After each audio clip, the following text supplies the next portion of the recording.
Welcome to Movies, Films, and Flicks. I am Mark Hoffmeyer, and joining me is a man who I have a very important question to ask him after I say his name. It's Adam Hodgins.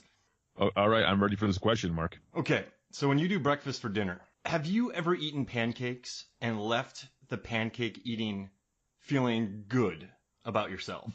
Never once. Never once. Okay, good. No, it's impossible. Actually, when we do breakfast for dinner, I usually do all the cooking. Ah. And by the time I'm done making the pancakes, I'm like, I don't eat them. I'm like, I can't. I know how this is going to end. It never ends well. No, the first bite's like, why don't we have pancakes every day? And then you're like, oh, right, this is why. Because you get 4 in and you feel the grossest. Yeah, just French toast, I feel the same. Crepes. I mean, so I'll say this. I think in my life, the thing I do best is make crepes. Oh, really? Yeah, so we actually probably haven't had pancakes in our home for maybe like a year or two because I just make crepes instead. There's no reason to do pancakes when you can do crepes. Exactly. Because you feel a little better about yourself because it's a little bit more work. They're smaller. You're not housing them, right? No, and the thing is, like, and I do them weirdly well. I just kind of stumbled across, but they are paper thin and they're almost like an appetizer that you get full of. It's not like a meal. I don't know. So on Monty Python, when he does the wafer thin mint, you make wafer thin crepes. Oh yeah, I don't even use this. I just flip them in the pan. They go up on really high because they're so light. Yeah, they're light, they're airy. I just make shakes. I do like protein shakes in the morning. I put some banana in there, some almond butter. I do some flax. Banana's good, man. Banana is underrated. Very underrated. Good breakfast. I also like scones because you can dunk them in coffee. Right. Have you seen the the Toronto Blue Jays had a player. Did they do free scone night? They didn't do free scone night, but his name was Suzuki, and he was not a great player, but he was hilarious in interviews and stuff. Nice. And so he was training, and the guy from CTV was interviewing him, and he was like, "You have a pretty interesting training," and he's Japanese, and he's like, "Yeah, every day I eat 4 banana." And they're like, "What? Why do you eat 4 bananas?" He goes, "Because a monkey never cramps." And the guy was like, "What?" He's like, "Monkey never cramps. So I eat 4 banana, never cramps." It's on YouTube. It's the funniest thing I've ever seen in my life. I mean, it's sound logic. Yeah, no, monkeys don't ever tire their arms out pitching, so I'm going to eat like a monkey. It's so funny. Don't you normally want to eat a banana after a race or during a race? Isn't that to get that in you? Yeah, exactly. When I played sports, I did nothing right. So, no. Food-wise. So, I mean. No. I never got trained. When I was on the wrestling team in high school, whenever we went to like meets, all the other high schools were bigger than ours, and they had like vending machines, and ours didn't. And I was like, "Oh, look, I could just buy all the candy I want." But I'm there to wrestle, so I'm like, I don't think this is making any sense. So there's candy, but you're eyeballing the candy while people are wrestling? Yeah, I'm like locked into a head and arm takedown on the mat, and I'm like across the thing viewing like a Butterfinger. I'm like, I'm going to eat you later. It's going to be great. Oh, so head and arm was your thing? Yeah, no, I was a head and arm takedown, and then I had a move called quarter pounder. I would slap on somebody, and it's like a neck wrench to a pin combo. Nice. I was the over under every single match. Really? Yep. Over under, right? All right. Yeah. Yep. That was me. We're talking the same language. Everyone knew it was coming, but I would just slap it on people. There's Hoffmeyer. He does over under. If you were quick enough and strong enough, you could just do the same match every time. Exactly. Get really fast, get an ankle pick, take somebody down and pin them. Yeah, absolutely. Right. Absolutely. So with this podcast, when people normally ask me, people come up to me on the street and they go, "Hey, Mark, if there was an MFF pod that that explains movies, films, and flicks and you the most, I'll say maybe the Peter Rabbit podcast, because that one's bananas. Or I'll say, hey, bananas." Right. Or bananas. It all comes back to bananas. Or the Tournament of the Cinematic Sea Beasts, where we just ranked and had a tournament of sea monsters. So, I'll say those. But right. This one is, we haven't even recorded it yet, but we started off about breakfast, then we went to wrestling, and now we're going to be talking about Youngblood. And it's the most MFF pod ever because I took this a little lightly because I figured, hey, I'll just rent it. So I went online. Right. And I tried to rent it. and I couldn't find anywhere to do that. So I hunted everywhere. Then I went, well, hey, maybe Tubi, maybe Crackle, maybe one of the free sites, maybe Hoopla, maybe my local library has it. I could check it out and go pick it up. Nope, none of that. And then I looked on Netflix everywhere, streamed it. I went on YouTube, but they just had the clips. They didn't have any of the movies. So I ended up going on Amazon, and I bought an amazing triple pack of this, Red Dawn, and Roadhouse. Again, I own Roadhouse again. But the DVD itself of Youngblood was $8. But to add Red Dawn and Roadhouse was $10. It was $2 extra. So you have to do it. And you gotta have Red Dawn. Gotta have it. I mean, Wolverines. And not the remake. So, I mean... No. And so I got this movie, and I've never seen a preview for it. I knew absolutely nothing about it. I actually had to wait till it got shipped to me, because I normally do research earlier, but I'm like, well, I don't want to do research because I don't want to get anything spoiled about Youngblood. And I put this movie in. It was the second most spoiled movie of the year. There's Endgame and there was Youngblood. Youngblood. Dang it. So I put this into my DVD player, and it's an R-rated movie. It is. I thought it was a hard R. Yeah, I thought it was gonna be like a PG-13 kind of Rudy, that kind of film. And when I'm watching it, I mean, this is a PG-13 movie with 2 scenes that make it an R-rated movie that aren't really necessary, but they go for it.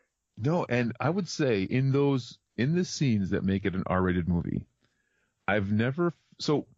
this movie came about because we had discussed how much we love The Goon. Yeah.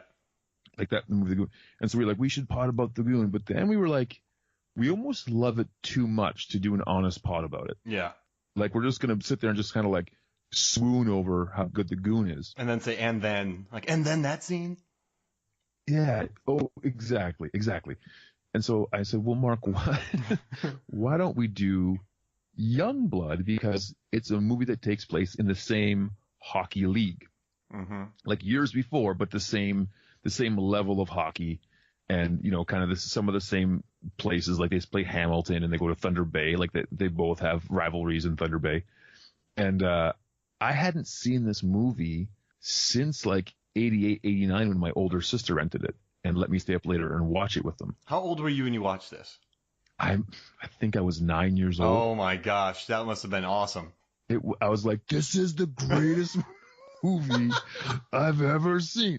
And I think we've talked about it before, but there's like now every home has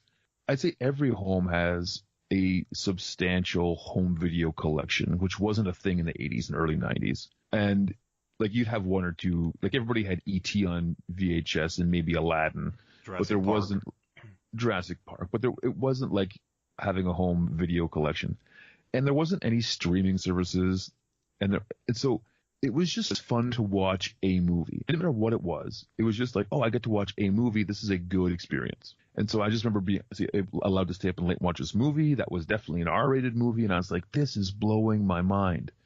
And so with that long memory of the movie, I said, hey, Mark, we should do Youngblood. When I rewatched this week, it was painful. And it was those scenes that made it definitely an R-rated movie were the most awkward scenes I think I've ever watched in the last 10 years. Like I was viscerally uncomfortable watching them. The music during when Rob Lowe and Cynthia Gidd get together, it's love music. Like you're listening, right? If I would have been sitting there and Megan came into the house, she'd be like, "Mark, what are you watching?" I mean, and that's the thing, and that time when they're like awkwardly looking at each other and like unbuttoning things, and you're like, what is going on right now? And then the tea kettle goes off. Oh, so I feel like there was a great movie in this movie, but it almost felt like there was 2 directors, and there was like the sports movie was happening, and then there was this like romantic comedy happening at the same time. And it was just a very different feel whenever Cynthia Gibb and Rob Lowe got together.